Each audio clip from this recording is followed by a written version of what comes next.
مہینہ، عظمتوں کا سفینہ، زندگی کا قرینہ، روح مکہ مدینہ، آدمی کو بناتا ہے یہ انسان۔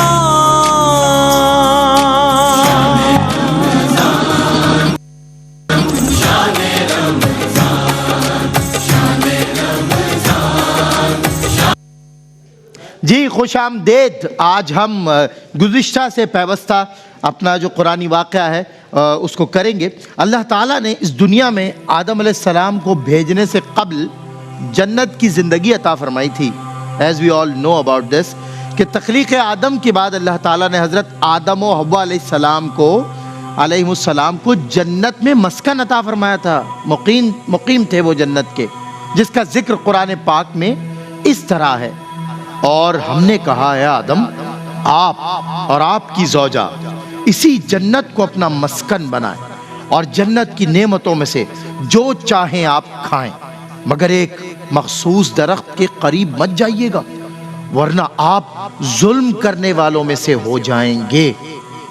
حضرت آدم اور حوا علیہ السلام جنت میں بڑے سکون سے تھے اور جنت کی نعمتوں سے لطف اندوز ہوتے تھے۔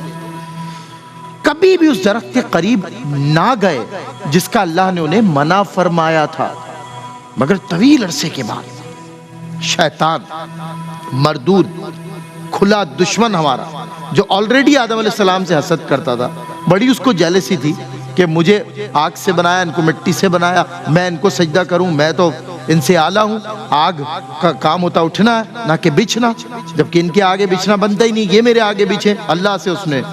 اللہ سے مطلب ایک اپنی لاجک اللہ کے آگے اس نے پیش کی، حکم خداوندی کے آگے سر نہیں جھکایا۔ اس نے آدم علیہ السلام کو یہ کہا، آپ اس درخت کا پھل کیوں نہیں کھاتے؟ یہ ممانعت تو ابتدا میں تھی نا، اب تھوڑی منع ہے۔ اس درخت کا پھل کھانے سے تو کوئی اب منع نہیں ہے، اور یہ بھی کہنے لگا کہ اس کا پھل اگر آپ کھا لیں گے تو آپ ہمیشہ یہاں جنت میں ہی رہیں گے۔ شیطان حضرت آدم علیہ السلام کے پاس خیر خواہ، ویل وشر بن کر آیا تھا، اور یہ باتیں شیطان نے حضرت آدم علیہ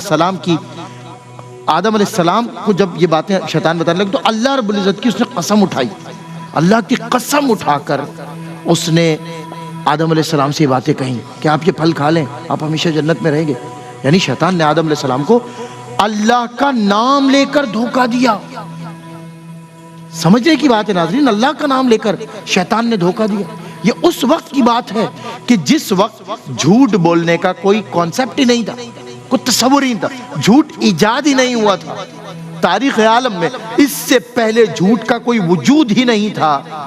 تو سمجھ لیجئے کہ جھوٹ بولنے کا موجد اور اللہ کے نام پر، اللہ کا نام لے کر دھوکہ دینے والا سب سے پہلا جو کیریکٹر ہے وہ ابلیس کا ہے، شیطان ہے۔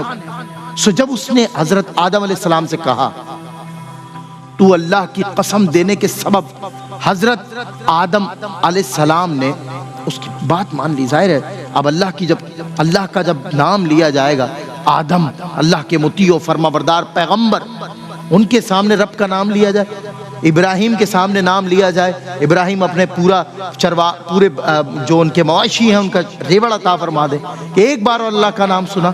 پیغمبروں کی محبت تو اللہ سے ایسی مثالی ہے نا کہ بشر کی ہو ہی نہیں سکتی۔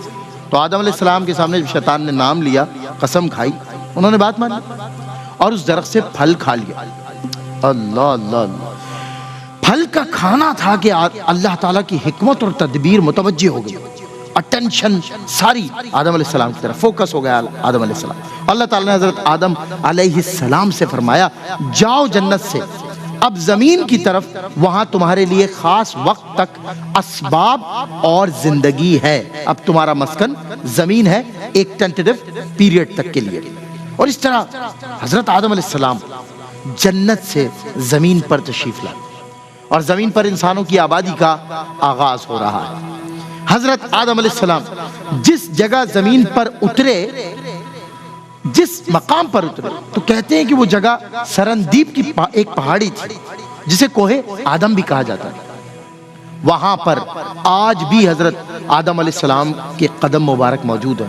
مختلف مذاہب کے لوگ اپنے جد امجد، کیونکہ آپ انسانیت ساری جتنا بھی بنی نوع انسان ہے، پوری دنیا میں جتنا انسان ہے، ہر مذہب، ہر رنگ، ہر نسل، ہر فرقے کا آپ اس کے جد اعلیٰ ہیں، تو جد امجد حضرت آدم علیہ السلام سے اظہار عقیدت کرنے کے لیے لوگ آج وہاں جاتے ہیں، زیارت کو آتے ہیں۔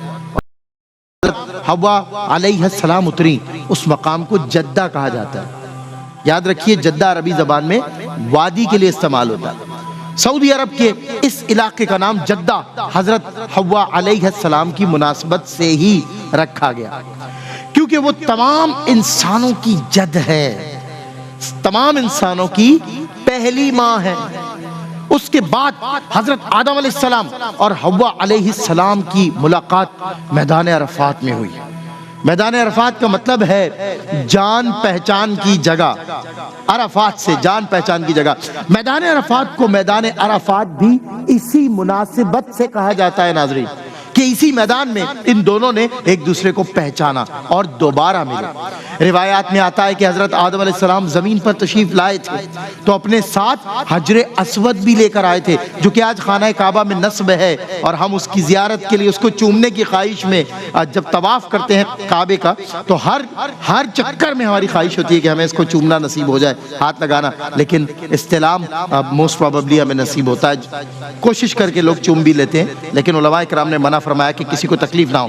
حضور نبی کریم صلی اللہ علیہ وسلم نے انسانوں کو مخاطب کر کے فرمایا، تم سب ایک ہو، کلکم واحد، تمہارا باپ بھی ایک ہے، تمہارا خدا بھی ایک ہے۔